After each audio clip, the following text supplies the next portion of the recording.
Kobaran api seketika membesar dan melumat habis sejumlah bangunan kios beserta rumah kontrakan di Jalan Raya Tipar, Cakung, Jakarta Utara Minggu dini hari tadi.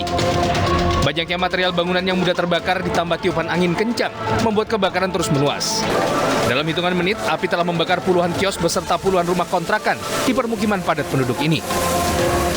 Warga melihat api pertama kali muncul dari salah satu kios yang langsung merambat ke kios lain serta rumah kontrakan. Diduga kebakaran dipicu korsleting listrik akibat kipas angin yang dibiarkan menyala saat ditinggal pemiliknya menutup toko. Tepatnya di servis elektronik bernama Taufik. Diduga sementara kipas tidak dimatikan. Ini yang terbakar ini apa aja sih, Pak? Kalau sebelah kanan kita ini perumahan warga, yang di depan ini ruko-ruko dan asrama putri. Sempat terhambat mencapai lokasi, api akhirnya berhasil dipadamkan petugas dalam waktu setengah jam. 11 unit mobil pemadam kebakaran diterjunkan untuk atasi kebakaran. Tidak ada korban jiwa dalam musibah ini, namun kerugian yang diderita ditaksir mencapai miliaran rupiah. Sementara di Medan, Sumatera Utara diduga dipicu korsleting listrik, bangunan bengkel sepeda di Jalan Selamat ludes terbakar. Banyaknya material yang mudah terbakar membuat api dengan cepat membesar dan melahap seluruh isi bangunan. Petugas berjibaku memadamkan api dengan menurunkan 7 unit mobil pemadam kebakaran. Api baru berhasil ditangani setelah 1 jam. Dan kita dahulukan berangkat dari PT kita yang di Amplas. Di jarak dari Amplas kemarin hanya sekitar 5 menit.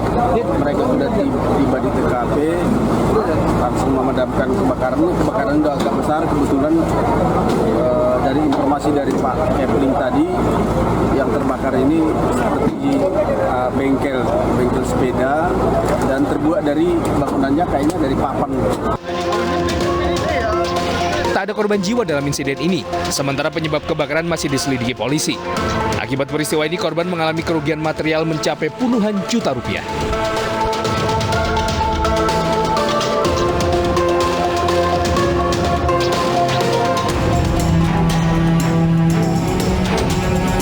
Seorang pengendara meregang nyawa dan satu lainnya terluka parah dalam kecelakaan motor yang terjadi di Jalan Raya Janti, Kecamatan Mojosari, Kabupaten Mojokerto, Jawa Timur.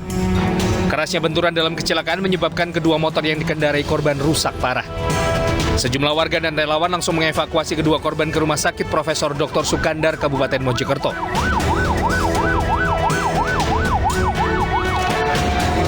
Petugas unit Laka Lantas Polres Mojokerto yang datang ke lokasi langsung melakukan olah TKP dan memeriksa sejumlah saksi mata. Kedua kendaraan dibawa ke Polres Mojokerto untuk dijadikan barang bukti. Sementara di ibu kota, petugas gabungan mengevakuasi jenazah pria yang menjadi korban tabrak lari di ruas tol dalam kota kilometer 12.400, Selipi Palmerah, Jakarta Barat dini hari tadi. Kondisi jenazah hancur dan tercecer menjadi beberapa bagian. Diduga korban nekat menyeberang di ruas tol dan ditabrak kendaraan yang langsung melarikan diri. Kayaknya mabok, kayaknya mah. Terus? Saya mah diem aja. Yang nggak tahu, nyebrangnya juga nggak tahu. Tabraknya juga nggak tahu. Tahu-tahu pas udah dekat aja. Ditabrak sama kendaraan apa? Mobil pribadi, warna putih. Terus mobilnya kemana? Arah sono lah. Kabur ya, bro? Kabur. Di lokasi polisi menemukan dompet berisi KTP dan foto yang diduga milik korban. Selanjutnya jenazah korban dibawa ke RSCM untuk keperluan otopsi.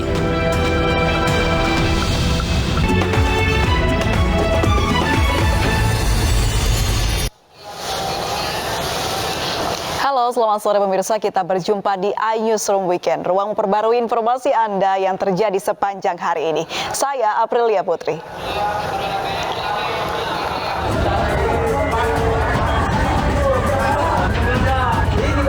Kobaran api membakar ruang laboratorium Sekolah Menengah Pertama Negeri 16 Medan, Sumatera Utara. Sebelum kebakaran, sempat terjadi ledakan yang diduga berasal dari bahan praktik yang ada di laboratorium sekolah. 5 unit mobil pemadam kebakaran dikerahkan. Proses pemadaman memakan waktu 30 menit. Dugaan sementara api berasal dari korsleting arus pendek listrik di ruangan laboratorium. Tidak ada korban jiwa dalam kebakaran ini, namun kerugian sekolah ditaksir mencapai ratusan juta rupiah.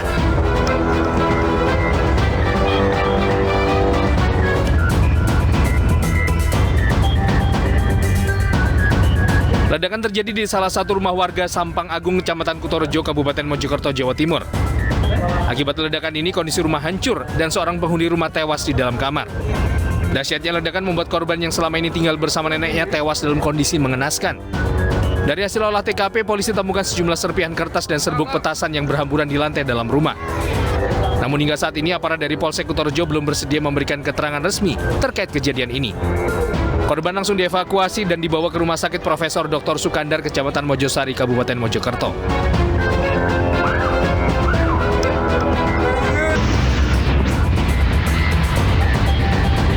Kecelakaan menimpa grup musik setia band yang digawangi Charlie Van Houten. Kecelakaan terjadi di ruas tol Padalarang, Kabupaten Bandung Barat, Jawa Barat. Akibat kecelakaan, kendaraan yang ditumpangi Charlie dan kru setia band rusak parah. Meski demikian, kondisi Charlie dinyatakan selamat, sementara salah satu kru setia band alami luka serius. Saat kecelakaan, kendaraan yang ditumpangi Charlie melaju dari Jakarta menuju Bandung. Saat akan mendahului truk, pengemudi kehilangan kendali dan menabrak bagian belakang truk. Kasus kecelakaan ini kini ditangani Polres Cimahi, Jawa Barat.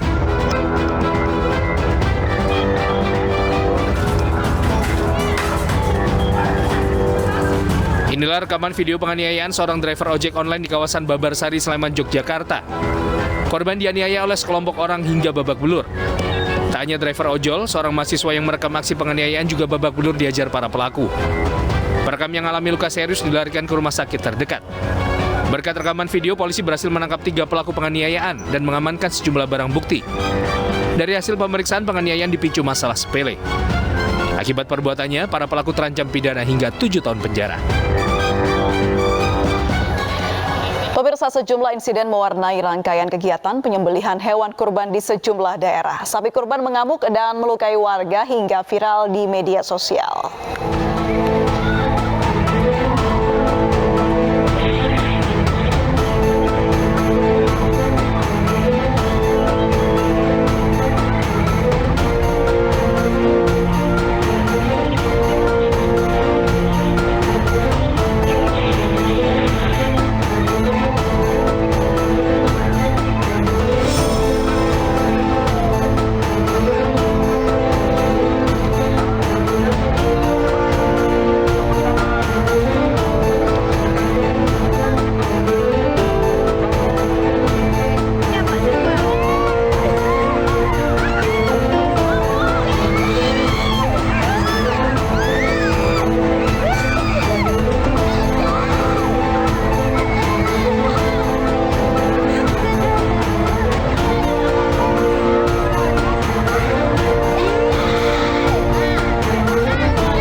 Kita beralih ke Jawa Tengah. Pemirsa, ratusan warga Grobogan, Jawa Tengah berebut kupon pembagian daging kurban di Masjid Jabalul Khair Purwodadi.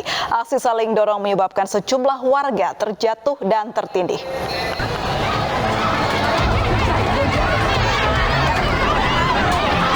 Ratusan warga mengantri sejak pagi bahkan sebelum sholat Idul Adha dimulai demi mendapat kupon pembagian kurban. Warga saling dorong untuk bisa masuk ke halaman Masjid Jabalul Khair Purwodadi, Grobogan, Jawa Tengah. Beberapa ibu-ibu bahkan jatuh dan tertindih hingga harus ditolong petugas keamanan.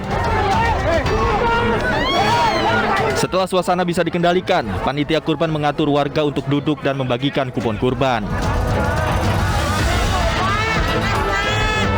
Sebanyak 700 kupon yang disediakan panitia langsung ludes, bahkan banyak warga yang tidak kebagian. Tahun ini Masjid Jabalul Khair Purwodadi menerima kurban 7 ekor sapi dan 14 ekor kambing. Sampai hari ini kita menerima amanah 7 ekor sapi. Salah satu dari sapi yang diamanahkan di masjid ini adalah dari Ibu Bupati, Ibu Hajah Sri Sumarni SHMM ini yang termasuknya. Dan juga kambingnya 14. Pihak panitia masjid juga menyediakan layanan vaksin bagi warga yang belum pernah menerima vaksin COVID-19. Meski harus berebut, warga mengaku senang bisa menikmati daging kurban dari masjid.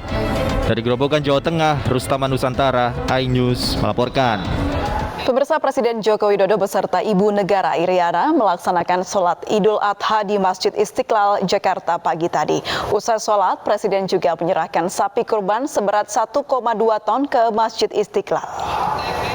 Allahu Akbar.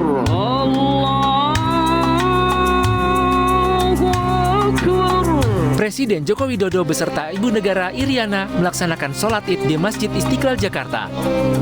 Presiden didampingi Menteri Pertahanan Prabowo Subianto serta Imam Besar Masjid Istiqlal Kiai Haji Nasaruddin Umar. Terlihat juga sejumlah jajaran menteri lainnya, tamu undangan hingga duta besar. Sholat Idul Adha kali ini diimami oleh Kiai Haji Salim Ghazali. Sementara khotbah disampaikan oleh Ketua Badan Wakaf Indonesia Pusat, Kiai Haji Muhammad Nuh. Usai melaksanakan sholat Id, Presiden Jokowi menyerahkan hewan kurban seekor sapi seberat 1,2 ton. Sapi kurban diserahkan langsung kepada Imam Besar Masjid Istiqlal. Sebuah aktivitas yang menebarkan kebaikan yang sebanyak-banyaknya untuk sesama, menebarkan rasa bahagia yang sebanyak-banyaknya kepada kanan kiri kita, bukan hanya berkorban dalam menyembelih hewan kurban, tetapi makna yang tadi saya sampaikan adalah hal yang lebih penting untuk bisa kita lakukan. Saya juga ingin mengingatkan pada kita semuanya bahwa COVID masih ada. Selain sapi milik Presiden, ada juga hewan kurban lainnya berjumlah 32 ekor sapi, 16 ekor kambing di Masjid Istiqlal. Rencananya hewan kurban akan disembelih pada Senin besok.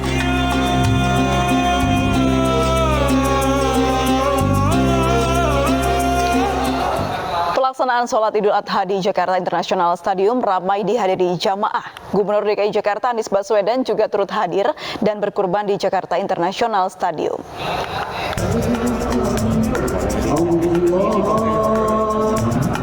Pemerintah Provinsi DKI Jakarta melaksanakan sholat Idul Adha 1443 Hijriah secara berjamaah di Jakarta International Stadium. Gubernur DKI Jakarta Anies Baswedan beserta keluarga turut hadir dalam sholat Id tersebut. Anies juga menyerahkan hewan kurban berupa 1 ekor sapi jenis limosin seberat 1,2 ton untuk disembelih dan didistribusikan ke masyarakat. Antusiasme masyarakat pada sholat Idul Adha tahun ini cukup tinggi, lantaran selama 2 tahun lamanya masyarakat kehilangan momen Idul Adha akibat pandemi COVID-19. Izinkan dalam kesempatan ini, kami atas nama pemerintah Provinsi DKI Jakarta mengucapkan terima kasih kepada saudara-saudara yang memilih untuk hadir di tempat ini, yang memilih untuk ikut melaksanakan sholat Idul Adha di Jakarta International Stadium. Jakarta International Stadium mampu menampung 20.000 jamaah. Sholat Id di JIS kali ini merupakan kedua kalinya dilaksanakan setelah sholat Idul Fitri pada Mei 2022 yang lalu. Dari Jakarta, Salam Rahmat, Yudi Richard, Hairul Arifin, iNews melaporkan. Pemirsa, sholat Idul Adha digelar dengan semarak di sejumlah daerah di Indonesia. Dalam khutbah sholat Idul Adha, jamaah diajak memperkuat jalinan persatuan dan kesatuan, serta meningkatkan kualitas ibadah dengan meneladani Nabi Ibrahim dan Nabi Ismail.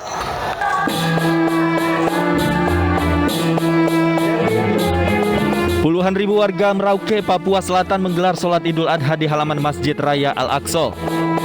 Lokasi salat sempat diubah karena lokasi awalnya di lapangan Lanut Yohanes Abraham di Mara masih tergenang air akibat hujan deras yang melanda. Dalam khutbah sholat Idul Adha, warga diajak untuk memperbaiki persatuan dan kesatuan, serta saling menghargai dan menghormati di antara sesama di dalam kehidupan sehari-hari. Hal ini dianggap penting karena kemajemukan antar umat beragama dan suku di Merauke yang begitu besar, sehingga toleransi sangat dibutuhkan untuk menjaga persatuan dan kesatuan warga dalam bingkai bernegara Indonesia. Sementara di Makassar, Sulawesi Selatan, ribuan warga menggelar sholat Idul Adha di Masjid Al-Markas Al-Islami di jantung kota Makassar. Warga sudah memenuhi lokasi sholat Id sejak pagi hari.